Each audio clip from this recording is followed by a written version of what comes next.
Hello and welcome to FYI Weekly, your official source for the latest news and information from the city of Greensboro. As Greensboro is set to grow over the next 20 years, Greensboro Transit Authority's Mobility Greensboro 2040 plan recognizes the vital need for an updated public transportation system. The Mobility Greensboro 2040 plan will establish long-term strategies and programs designed to make the Greensboro area's bus system more efficient and increase the number of bus riders. To achieve this, GTA is conducting an in-depth study that assesses the changing transit needs of the Piedmont Triad's residents, workers, students, and visitors. The study will unfold over the next 18 months. Residents can help to shape the future of Greensboro by taking a moment to complete an online survey. The survey will shed light on untapped markets and service areas where service can be redirected, determine what network structure works best, and what new services and technology can be utilized. For more information about Mobility Greensboro 2040 or to take the survey, please visit getonboard2040.org.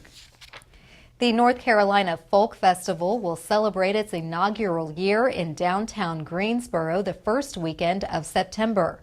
Arts Greensboro is the recipient of a $25,000 grant from the National Endowment for the Arts to support the 2018 North Carolina Folk Festival on September 7th, 8th, and 9th. The grant will be used to support the inaugural legacy event of the National Folk Festival's three-year residency in Greensboro. The event will feature national and regional artists presenting traditional music, dance, and crafts in performances, workshops, and demonstrations. Music genres will include blues, bluegrass, gypsy jazz, western swing, Celtic, Zydeco, and Native American, along with performances appealing to the Piedmont Triad's diverse refugee and immigrant populations from Asia, Latin America, Western Africa, and the Middle East. The festival will also place special emphasis in its programming on presenting the North Carolina region's rich cultural traditions and heritage.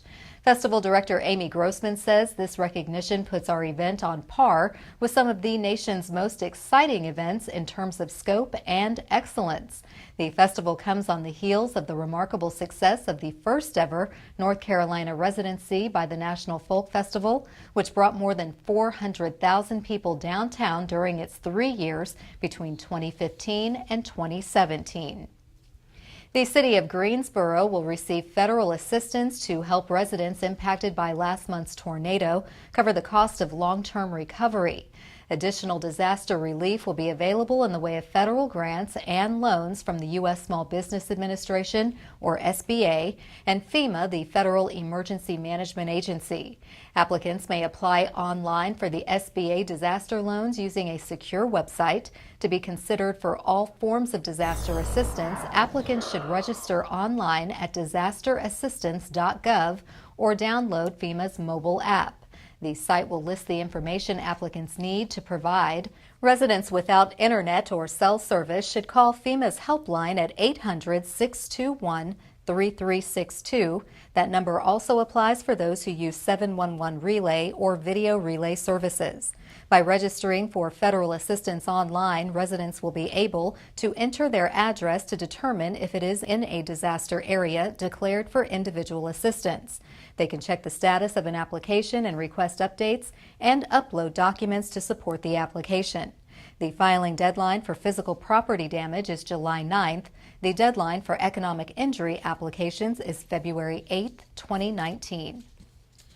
In an effort to help each of us improve our quality of life, the city has partnered with Cone Health for a series of brief and informative videos designed to inspire you to make better choices when it comes to healthy living.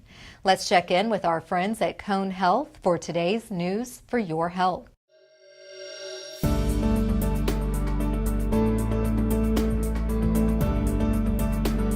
Who has time for healthy eating when you're on the run? Do you think that soda machines and candy and vending machines are your only option? My name's Jennifer Williams, and I'm a registered dietitian at Annie Penn Hospital, and I'm going to provide you with some tips about healthy eating and healthy snacking when you're on the run. I know you're busy too, so let's go.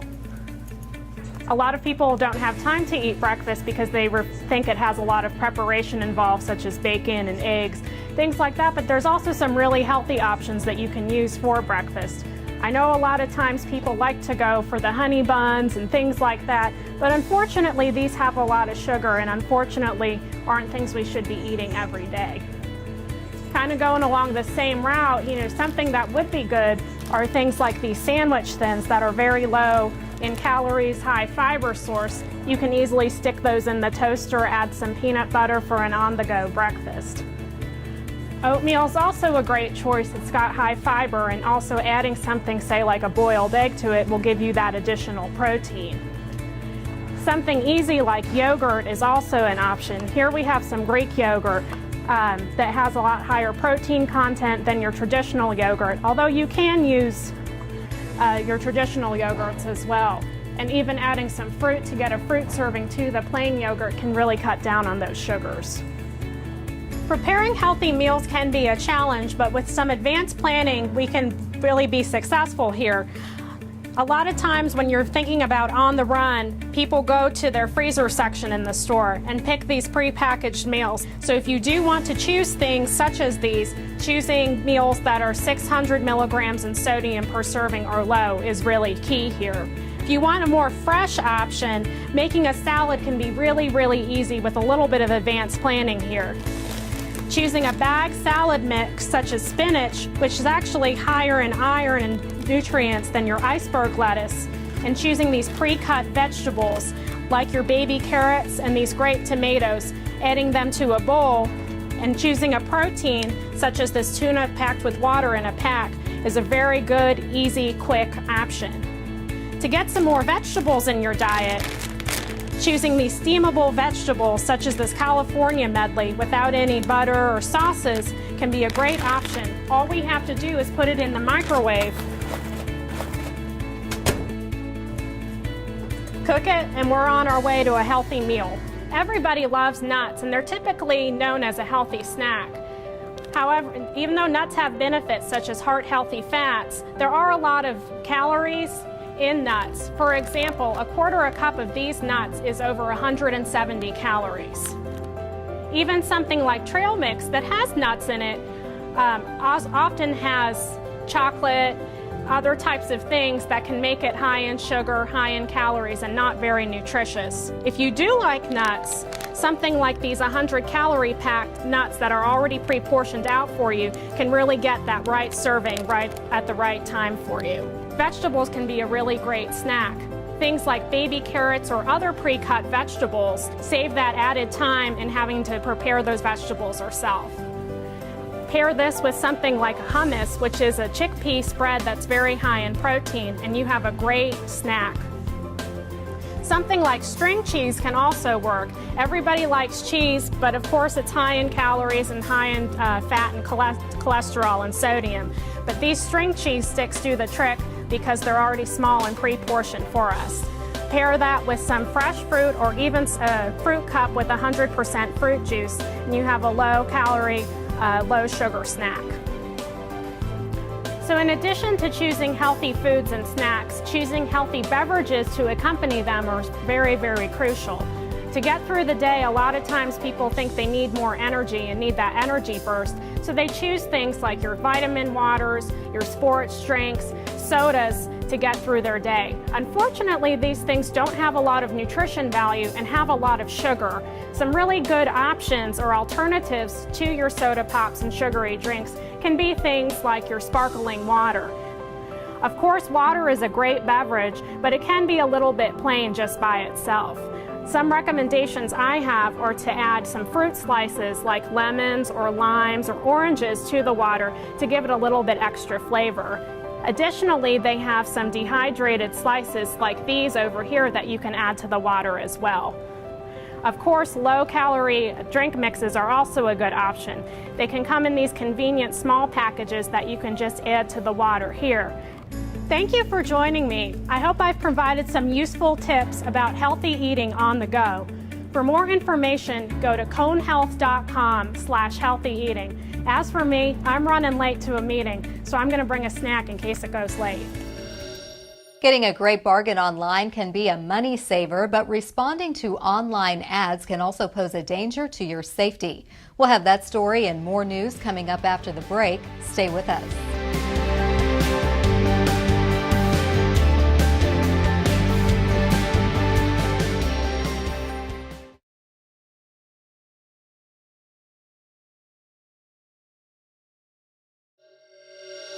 Welcome back to FYI Weekly. In response to the federal disaster declaration, the IRS announced individuals who reside or have a business in Guilford and Rockingham counties may qualify for tax relief. The declaration permits the IRS to postpone certain deadlines for taxpayers who reside or have a business in the tornado disaster area. For instance, certain deadlines falling on or after April 15, 2018 and before August 15, 2018 are granted additional time to file through August 15, 2018. This includes the April 18th deadline for filing 2017 individual income tax returns and the April 18th and June 15th deadlines for making quarterly estimated tax payments. In addition, penalties on employment and excise tax deposits due on or after April 15th and before April 30th will be abated as long as the deposits were made by April 30th, 2018. If an affected taxpayer receives a late filing or late payment penalty notice from the IRS that has an original or extended filing, payment, or deposit due date that falls within the postponement period, the taxpayer should call the telephone number on that notice to request the IRS remove the penalty. The Greensboro Police Department says online classified ads are growing in popularity for legitimate buyers and sellers, as well as criminals who have no intention of buying or selling anything. For sellers, the ads, which are usually free, can reach a wide audience in a short period of time. For buyers, online ads allow them to find an assortment of items and compare prices. For criminals, finding ads posted on sites such as Craigslist, LetGo, and OfferUp provide another means for them to commit crimes. They use these online ads as a way to lure people who have money or property worth stealing. Criminals know buyers will likely show up with cash, which makes them an easy target. Because of the risks involved with these transactions, Greensboro police continue to encourage people to make the exchange at a police station or a trusted public place. Police recommend for you to arrive at the meeting place before the other person so you can observe their behavior. Bring someone with you or let someone know where you are going and who you are meeting. If something doesn't feel right, follow your instincts and leave. The City of Greensboro's Adaptive and Inclusive Recreation Unit is in need of volunteers to help teach disabled residents how to ride a bike and/or swim. The I Can Swim program will be held June 11th through the 15th at the Greensboro Aquatic Center, and the I Can Bike classes will run from August 13th through August 17th at the Greensboro Swarm Fieldhouse. Volunteers must be at least 15 years old and able to commit to the same session each of the 5 days. Volunteers for I Can Bike must be able to walk or jog approximately 3 miles during each session. I Can Swim does not require as much physical exertion, but volunteers should be prepared to be in a shallow pool for an hour. No prior experience working with individuals with disabilities is necessary for either program. For more information, contact Alex Zaleski at 336-373-7507 or visit the I Can Shine website. In an effort to spotlight and celebrate local artists, business owners, community builders, and essentially the next generation of leaders, the city is proud to partner with Action Greensboro to introduce our Made in Greensboro series. This day, we place the spotlight on the creative geniuses behind Natty Greens.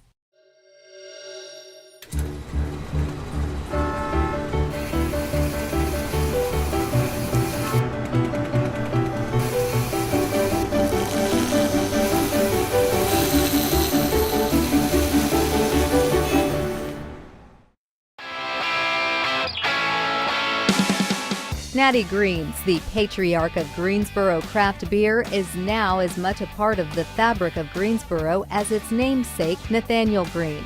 But did you know the idea of Natty Greens first began brewing at UNCG in 1988 when Chris Lester, fraternity president, knocked on Kane Fisher's door to encourage him to join the fraternity?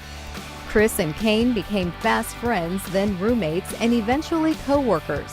While working at a beer distributor, they began to appreciate micro beers, and their thoughts quickly turned to opening a bar of their own one day. Kane says, "We first opened the Old Town Draught House on Spring Garden Street because we wanted to learn more and help educate our customers on the great American microbeers that were just starting." The pair went on to also open the Tap Room in Greensboro and First Street in Winston-Salem. On August 1st, 2004, Natty Green's opened its doors in downtown Greensboro. In 2005, the Grasshoppers asked Natty Green's to provide beer at the concessions. Anticipating selling a few kegs during a typical home stand, the Grasshoppers went through 42 kegs that first weekend. Since then, Natty Green's has seen its brand expand. It's now sold throughout North Carolina, Virginia, and South Carolina.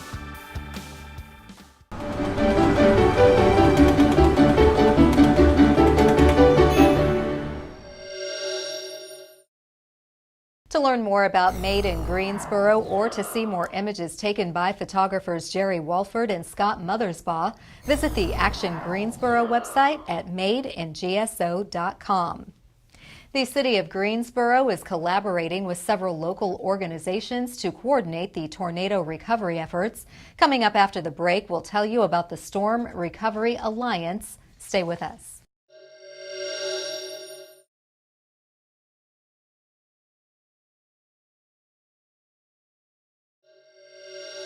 Welcome back to FYI Weekly.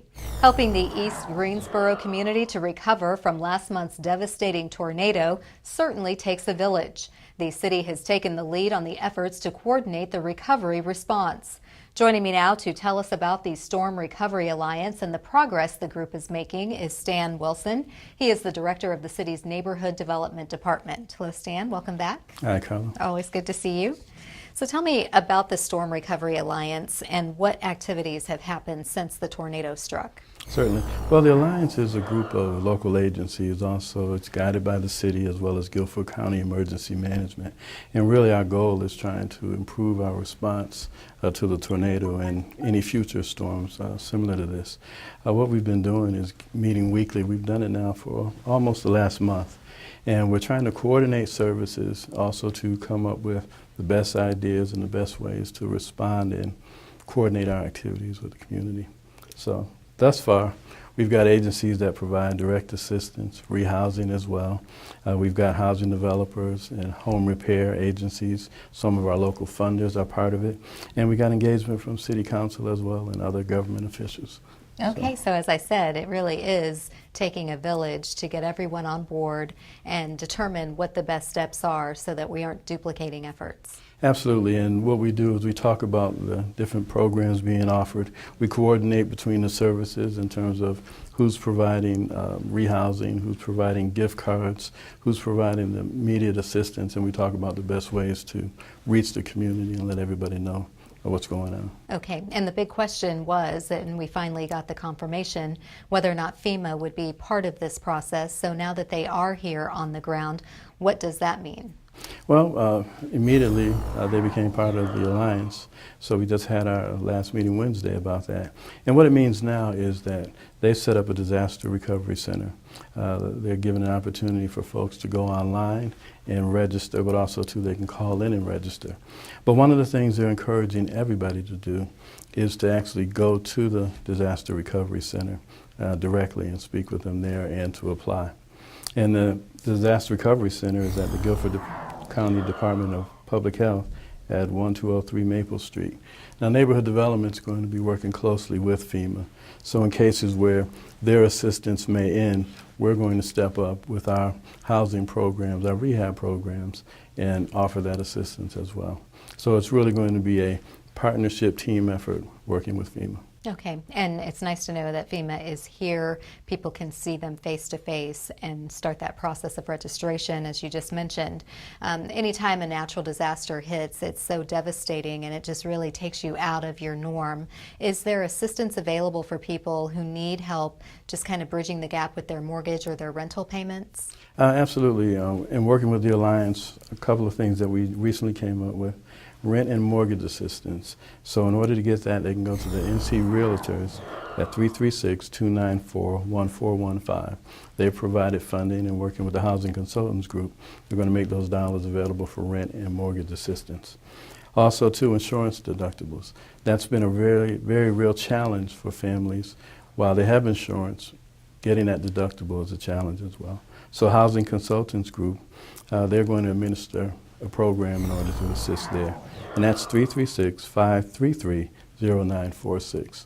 And these are things that have come out of the Alliance and working as a team of that village that you mentioned to try to address some of the needs. Okay, well, I know that's going to come as a big relief to people because they don't want further devastation by getting behind on mortgage, rent, or not being able to meet that deductible to get the repairs done that they need. Absolutely. And if you have more immediate, lower budget needs, that maybe a gift card might be able to help you get some groceries or some gas, are there options available for those folks? Certainly. They can still call the Greensboro Housing Coalition hotline, and that's 336-691-9521. They're working with the Salvation Army, they're working with Urban Ministries to coordinate and make that kind of assistance available. Okay, well, thank you, Stan, for giving us an update about the Storm Recovery Alliance. That's a term and a title that we're hoping the community will get familiar with as you're doing work with all of the different agencies throughout Greensboro, not just the city of Greensboro. And we certainly appreciate the work being done by the Alliance. Do come back and keep us posted on the progress. We definitely will. Thank you so much. Stay tuned for a little-known fact about Greensboro as we tell you something about the city. That's coming up after the break. Stay with us.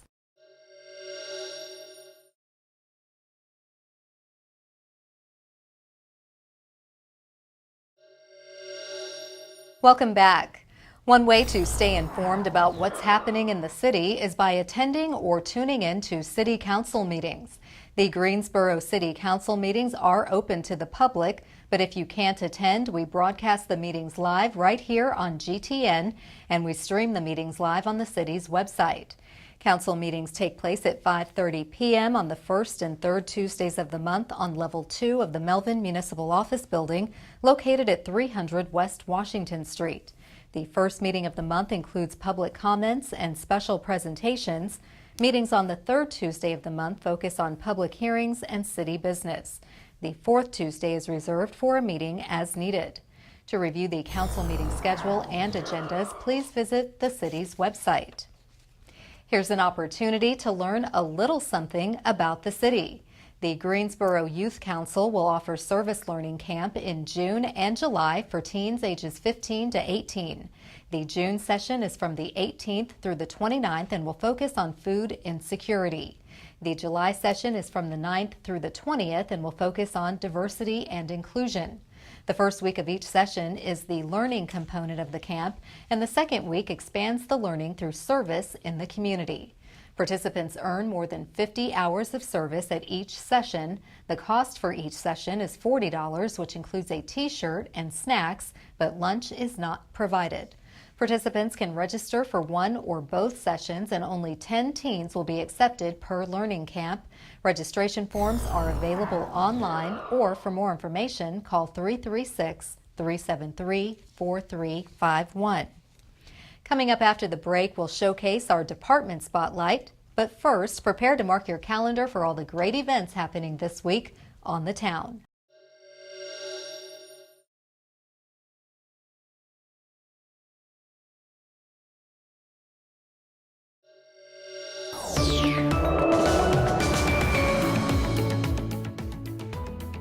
Hey, this is Jody. We have a lot of fun events coming up this Memorial Day weekend, so let's get started. Start your weekend off at the Greensboro Coliseum as they present Universal Circus. Universal is a highly interactive combination of circus arts, theater, and music that spans genres including pop, classic R&B, Latin, hip-hop, jazz, and gospel. There will be showings all weekend long running through June 3rd. For a list of show times, ticket prices, or general information, go to greensborocoliseum.com. Also on Friday, come out and experience being on the lake after dark.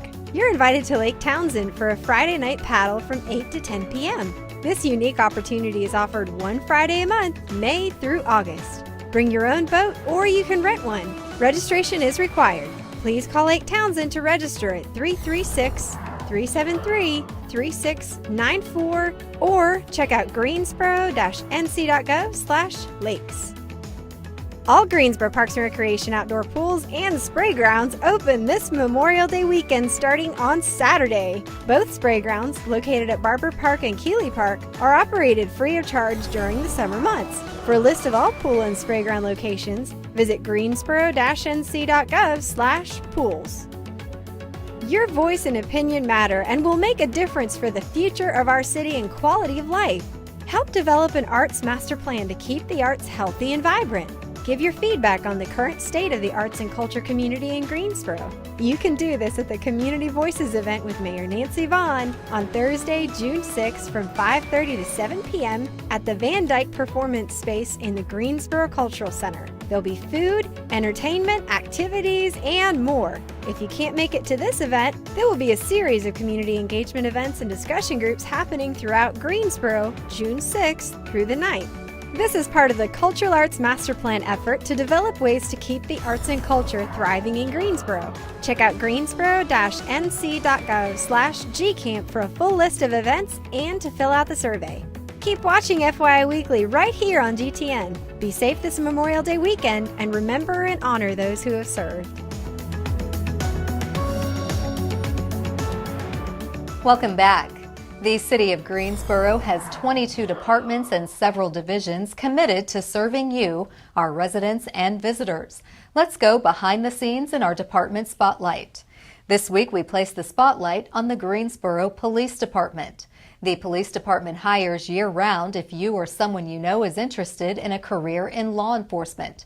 The starting salary is more than $38,000. Recruit training is an intense 25-week program that involves high academic performance in areas such as law, human relations, first aid, firearms, driver training, defense tactics, and modern law enforcement techniques. The academy also includes daily rigorous physical activity such as weight training and aerobics. Police trainees must successfully complete all topical areas and the state comprehensive examination. Sworn status is conferred upon successful completion of the Greensboro Police Department Academy and the state examination administered by the North Carolina Criminal Justice Education and Training Standards Commission. To apply for the Police Academy, visit the city's iApply system to set up an online account or call the recruiting hotline. On the other side of the break is this week's Way to Go GSO shout out. Stay with us.